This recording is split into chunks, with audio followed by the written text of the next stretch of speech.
Sister, जरा त्या अनिरुद्धच्या नातेवाईकाला बघ, पेशंट अनिरुद्ध आहेत ना, त्यांच्या नातेवाईकाला आत बोलू.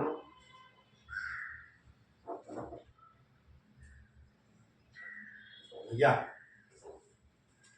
या या बसा बसा. ॲक्च्युली मला तुम्हाला एक 2-3 गोष्टी सांगायच्या होत्या. आपण सगळे टेस्ट बघितल्या, त्यांची MR एनजिओ पण बघितलं आहे.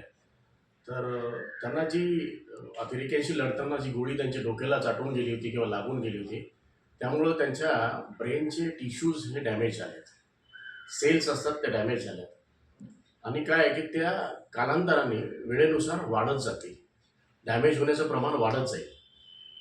त्याचा इफेक्ट काय होतोय की त्यांना आता तो टिनिटस नावाचा आजार झाला आहे.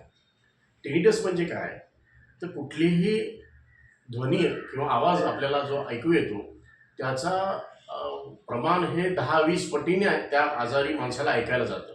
त्यामुळं काय होतं की त्याच्या कानामध्ये त्याला प्रचंड कानठळ्या बसायला लागतात आणि मग तो सहन करू शकत नाही, त्याचा स्वभाव चिडचिडा होतो आणि पुढे हे वाढत गेल्यानंतर त्याच्या त्या जीवितालाही धोका होऊ शकतो.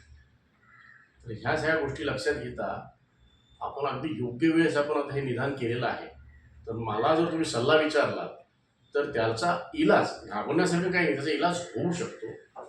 त्याचा इलाज हा अमेरिकेच्या नर्वस सिस्टीम आणि म्हणजे institute of brain and nervous system research सेंटरमध्ये होऊ शकतो. त्याचं नाव आहे Austin rich institute of medical science. तिथे तुम्ही त्याला घेऊन जा, म्हणजे तो नक्कीच बरा होईल. चिंता करू नका.